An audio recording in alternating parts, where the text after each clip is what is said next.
Breaking news. CM నేతృత్వంలోని Telangana rising ప్రతినిధి బృందం జపాన్ పర్యటన విజయవంతంగా ముగిసింది. జపాన్ టూర్ ముగించుకున్న సీఎం రేవంత్ టీం ఇవాళ హైదరాబాద్ కు రానుంది. హైదరాబాద్ కు వచ్చాక సీఎం నేరుగా సంగారెడ్డికి వెళ్లనున్నారు. సంగారెడ్డి మాజీ ఎమ్మెల్యే కాంగ్రెస్ సీనియర్ నేత జగ్గారెడ్డి కుమార్తె ఎంగేజ్మెంట్ కార్యక్రమానికి సీఎం రేవంత్ హాజరు కానున్నారు.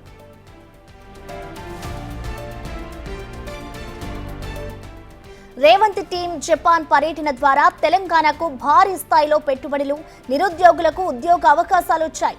ఇప్పటి వరకు సీఎం రేవంత్ రెడ్డి జపాన్ పర్యటనలో మొత్తం 12,062 కోట్ల విలువైన పెట్టుబడులు, దాదాపు 30,000కు పైగా ఉద్యోగాలకు గ్రీన్ సిగ్నల్ వచ్చింది.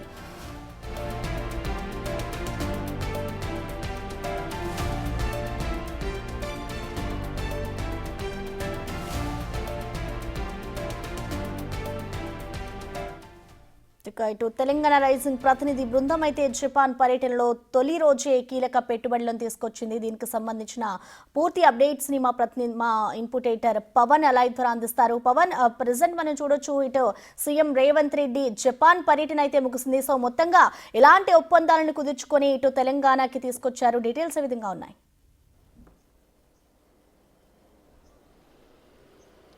ముఖ్యమంత్రి రేవంత్ రెడ్డి ఆధ్వర్యంలో తెలంగాణ రైజింగ్ బృందం వారం రోజుల పాటు జపాన్లోని వివిధ ప్రాంతాల్లో పర్యటించింది. అనేక ప్రపంచ దిగ్గజ కంపెనీల ప్రతినిధులతో అటు సమావేశమయ్యారు. తెలంగాణలో పెట్టుబడులు పెడితే వచ్చే లాభాలపైన ఆయన విస్తృతంగా వాళ్ళతో చర్చించారు.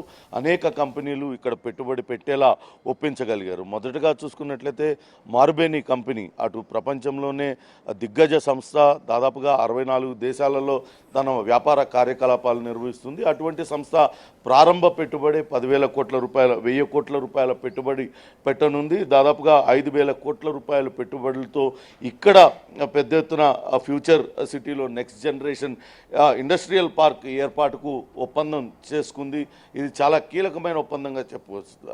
కేవలం ఇక్కడ అటు పెట్టుబడులు పెట్టడమే కాకుండా ఉద్యోగ అవకాశాలు కల్పించడంతో పాటు తెలంగాణ యువతకు జపాన్లో కూడా ఉద్యోగ అవకాశాలు దిశగా అక్కడ ప్రభుత్వంతో కీలక ఒప్పందాలు చేసుకుంది. దాదాపుగా వారం రోజుల పాటు అక్కడ ముఖ్యమంత్రి రేవంత్ రెడ్డితో పాటు అటు పరిశ్రమల శాఖ మంత్రి శ్రీధర్ బాబు, ఎంపీ రఘువీర్ రెడ్డి, ఐటీ పరిశ్రమల శాఖ ప్రత్యేక కార్యదర్శి జేఎస్ రంజన్, ఇతర ముఖ్య కార్యదర్శి శేషాద్రి, ఇతరులందరూ కూడా పాల్గొన్నారు. అనేక కంపెనీల ప్రతినిధులతో వాళ్ళందరూ కూడా భేటీ అయ్యారు. ఇక మార్బెనీతో పాటు ఎన్టీటీ డేటా, నేసా సంస్థలతో కూడా తెలంగాణ ప్రభుత్వం కీలక ఒప్పందాలను చేసుకుంది. ఈ సంస్థ దాదాపుగా ఈ రెండు సంస్థలు కలిసి 10,500 కోట్ల రూపాయల పెట్టుబడులతో హైదరాబాద్లో ఆర్టిఫిషియల్ ఇంటెలిజెన్స్ డేటా సెంటర్ క్లస్టర్ను ఏర్పాటు చేయడానికి ముందుకొచ్చాయి. అట్లనే తోషిబా ట్రాన్స్మిషన్ డిస్ట్రిబ్యూషన్ సిస్టమ్స్ ఇండియాతో కూడా ఒప్పందం కుదుర్చుకుంది.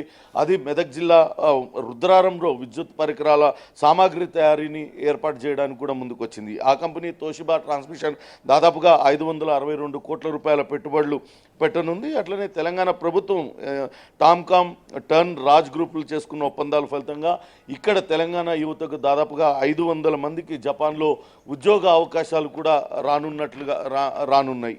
ఈ మేరకు ఒప్పందం కుదుర్చుకున్నారు.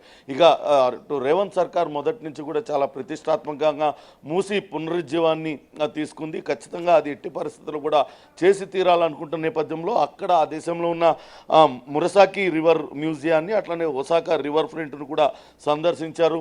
ఇక్కడ మెట్రో రైల్ అభివృద్ధి పైన కూడా అక్కడ వివిధ కంపెనీలతో చర్చించి ఆ మెట్రో రైల్ విస్తరణ కోసం కావాల్సిన పెట్టుబడులను, కావాల్సిన అప్పును ఇవ్వాల్సిందిగా అక్కడ కంపెనీలను కూడా కోరారు. చివరి రోజు పర్యటన మొత్తం హిరోషిమాలో జరిగింది. అణుబాంబు దాడిలో హిరోషిమా నగరం మొత్తం కూడా నేలమట్టమైపోయిన పరిస్థితి. తిరిగి హిరోషిమా అభివృద్ధి పదంలో ఏ రకంగా వెళ్ళింది, దాన్నంతటినీ కూడా ముఖ్యమంత్రితో పాటు తెలంగాణ రైజింగ్ బృందం అంతా కూడా పర్యటించింది. అటు హిరోషిమా అసెంబ్లీలో కూడా వాళ్ళందరూ కూడా పర్యటించారు, ఆ అసెంబ్లీని కూడా సందర్శించారు. ఈ సందర్భంగా అటు రేవంత్ రెడ్డి కూడా అక్కడ మాట్లాడారు. హిరోషిమా అనేది ప్రపంచానికి ఒక దిక్సూచి లాంటిది. పూర్తిగా ధ్వంసమైపోయిన నగరం తిరిగి ఏ రకంగా అభివృద్ధి పదం వైపు వెళ్ళిందనే దానిపైన దృష్టి పెట్టాలంటూ ఆయన చెప్పడం జరిగింది. హిరోషిమా డిప్యూటీ గవర్నర్ మికా యొకాటాతో ఆయన సమావేశమయ్యారు.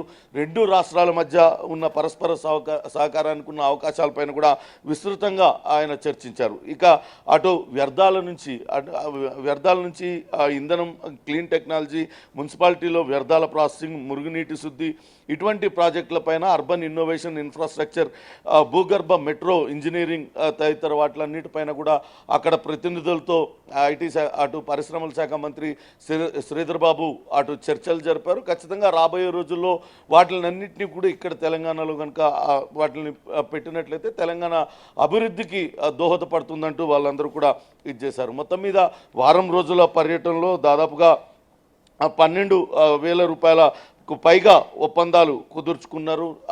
ఇది నిజంగానే ఒక అభివృద్ధికి బాట వేసినట్టు అవుతుంది. ఉద్యోగ అవకాశాలు కల్పించడమే కాకుండా పెద్ద పెద్ద కంపెనీలన్నీ కూడా తెలంగాణకు రానున్నాయంటూ చెప్తున్నారు. 12,000 కోట్ల రూపాయల పెట్టుబడులను అయితే ఈ వారం రోజుల జపాన్ పర్యటనలో సాధించడం జరిగింది. ప్రసన్న.